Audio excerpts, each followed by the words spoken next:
Hi నమస్తే అండి, welcome to my channel. నేను మీ మునిగాల పద్మ. ఈరోజు మరో మంచి రెసిపీతో మీ ముందుకు వచ్చానండి. అదేంటంటే మనకి ఇప్పుడు ఇంట్లో కూరగాయలు లేనప్పుడు కానీ లేదా ఇంట్లో కూరగాయలు ఉన్నా కూడా మనకు ఊకే తిని బోర్ కొట్టింది అనుకోండి, తినాలనిపించకపోయినా ఈ బజ్జీల సాంబార్ సూపర్ ఉంటుందండి. అసలు ఎంత ఈజీ ఐటమ్స్ అంటే ఎక్కువ ఐటమ్స్ కూడా ఏం పట్టవు. జస్ట్ శనగపిండి అయినా సరే లేదా బియ్య పిండి అయినా సరే, ఏ పిండి ఉన్నా నో ప్రాబ్లం. సో నేనైతే ఫస్ట్ బియ్య పిండి ఉందనుకోండి, తో దాంతో మరో రెసిపీ మళ్ళీ చూపిస్తాను. బట్ ఇప్పుడైతే శనగపిండితో చూపిస్తున్నాను. దీంతో బజ్జీలు వేసుకొని సాంబార్ చేసుకుందాం. దానికి కావాల్సిన పదార్థాలు కొత్తిమీర, కరివేపాకు, వెల్లుల్లి అండ్ పచ్చిమిర్చి, ఉప్పు, కారం, కొంచెం గరం మసాలా, అల్లం వెల్లుల్లి పేస్ట్ అండ్ కొంచెం చింతపండు.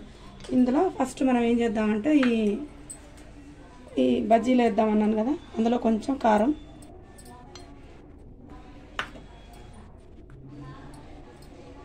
కొంచెం రుచికి సరిపడంత సాల్ట్, కొంచెం గరం మసాలా అంటే ఇది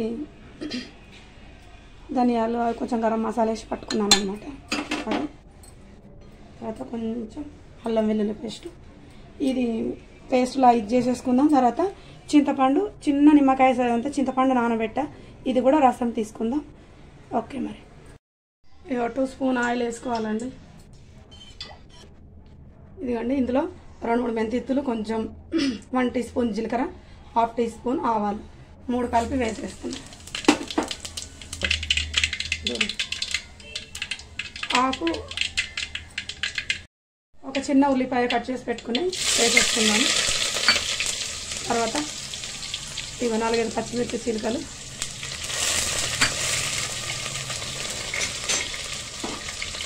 ఒక్కసారి కలుపుదాము.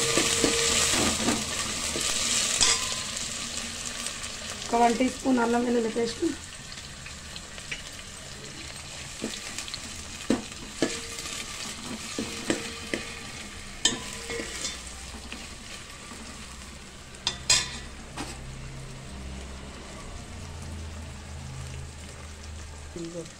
కొంచెం కట్ చేసి పెట్టుకున్న కొత్తిమీర కూడా వేసుకున్నాము. తర్వాత ఒక 2-3 కరివేపాకు రెమ్మలు ఒకసారి కలుపుకుందాం.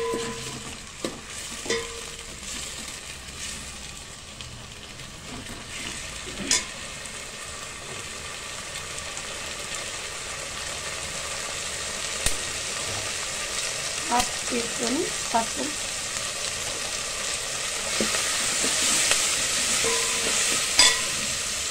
ఇందులో కొంచెం అంత సాల్ట్ వేస్తున్నా.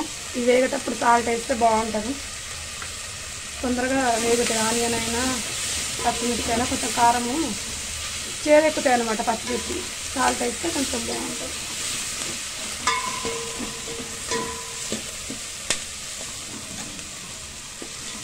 ఇప్పుడు కొంచెం వేగిపోయినాయి. దీంట్లో కొంచెం చింతపండు రసం తీసి పెట్టుకున్నాం కదా, అది పోసేసుకున్నాం.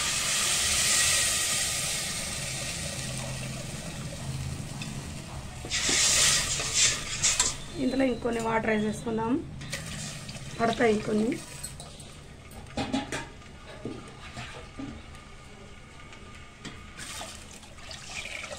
చాలు. ఇప్పుడు ఇందులో ఒక 1/2 టీ స్పూన్ కారం వేస్తున్నా, కొంచెమే, ఎందుకంటే ఇది బాగా కారం ఉంటుంది మరి. రుచికి సరిపడంత సాల్ట్. ఇప్పుడు దీన్ని కాసేపు మరగనిద్దాం. ఇది మరిగిన తర్వాత బజ్జీల ప్రాసెస్ చెప్తా.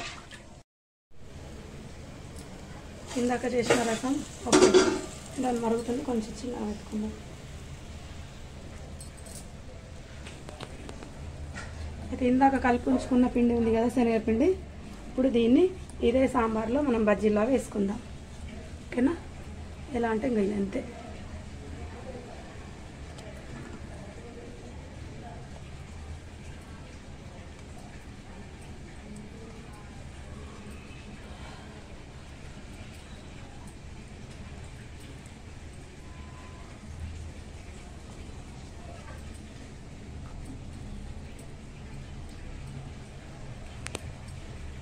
అసలు ఇది ఎంత బాగుంటుందంటే అసలు మస్తు మంచిగా ఉంటుంది. అసలు నాకు తినబుద్ధి అవుతుంది రసం అయితే.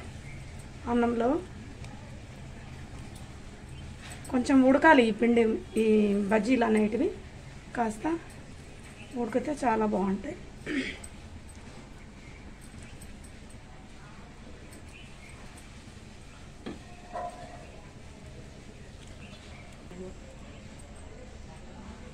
అయిపోయినాయి. కొంచెం ఇంకా ఎక్స్ట్రా పిండి ఇది ఉంచేసుకొని దీంట్లో కొన్ని వాటర్ యాడ్ చేసుకొని ఇలా కొంచెం కలిపి పోసుకుందాము, చిక్కబడుతుంది.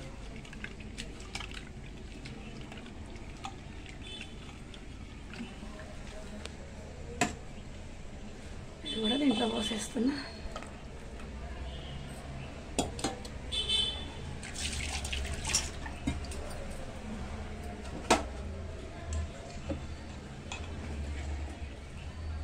ఇప్పుడు ఇవి ఇలా కలిపినా కూడా ఏం విరిగిపోవు, సో బజ్జీలలాగే ఉంటాయి. కాసేపు మరగనిద్దాం. ఓకే, ఒకసారి చూద్దాం మన సాంబారు. మరుగుతుంది కదా. ఇందాక మనం అవి బజ్జీలు వేసినప్పుడు ఇలా అంత లోపలికి వెళ్ళిపోయినాయి కదా, ఇప్పుడు ఇలా పైకి తేలుతున్నాయి చూడండి, మంచిగా ఉడికిపోయినాయి. ఇప్పుడు సాంబార్ అయితే రెడీ అయింది. సో లాస్ట్కి కొంచెం కొత్తిమీర ఉంచాను, ఇప్పుడు మళ్ళీ వేస్తున్నా. పైనుంచి వేస్తే కొంచెం స్మెల్ బాగుంటుందని.